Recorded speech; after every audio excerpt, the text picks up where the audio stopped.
Florida Medical Association, helping physicians practice medicine. Hello, I'm Mike Petit, President of the Florida Medical Association and a practicing otolaryngologist.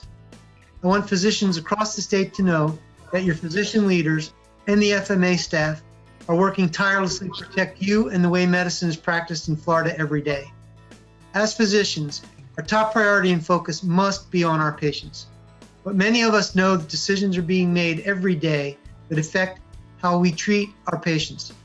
It's a lot to worry about, especially if you're concerned about who is speaking on your behalf and protecting you and your patients.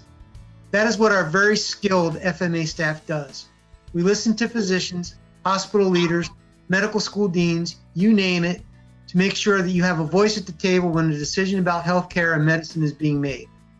It is important to me that you feel confident that your organization, the FMA, is here to help guide the conversations towards solutions that will improve your ability to practice medicine. I don't want our members or any physician to wonder who is looking out for them or their patients.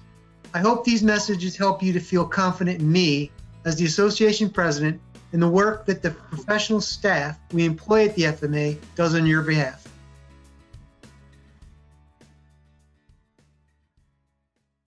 Good afternoon. I'm Jeff Scott, General Counsel of the Florida Medical Association, and I'm going to provide you with an update on the status of the COVID-19 liability protection legislation currently running through the legislature. On Monday, March 29th, Governor DeSantis signed into law Senate Bill 72, a bill which provides liability protections for businesses and healthcare providers against COVID-19 related lawsuits. This legislation is a key priority for the Florida Medical Association. We have worked diligently with other healthcare provider groups and the bill sponsors, Senator Jeff Brandes and Representative Colleen Burton, to ensure that physicians were not excluded from the liability protections afforded in the final product. Senate Bill 72 makes several changes to Florida's tort system regarding lawsuits against physicians and other healthcare providers that are based on or tangential to the COVID-19 pandemic.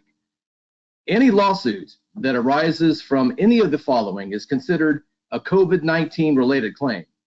The diagnosis or treatment of or failure to diagnose or treat a person for COVID-19, the provision of a novel or experimental COVID-19 treatment, the transmission of COVID-19, or the delay or cancellation of or surgery or delay or cancellation of a medical procedure based on a healthcare provider's interpretation of government-issued health standards specifically related to the COVID-19 emergency.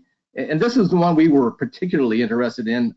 Basically, if you delayed surgery because of the government mandated ban on elective procedures, such would be considered a COVID-19 related claim.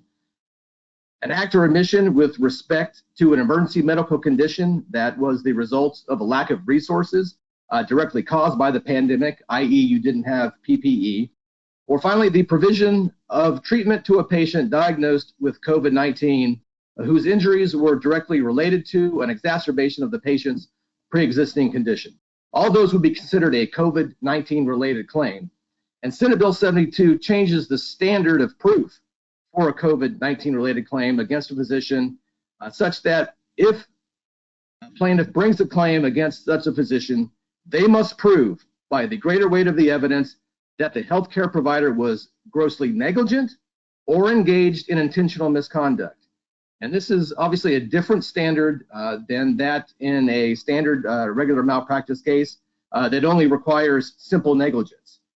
Plaintiffs in these COVID-19 related claims will have to prove gross negligence, which means that the defendant's conduct was so reckless or wanting in care that it constituted a conscientious disregard or indifference to the life, safety, or rights of persons exposed to such conduct, or they'll have to show intentional misconduct.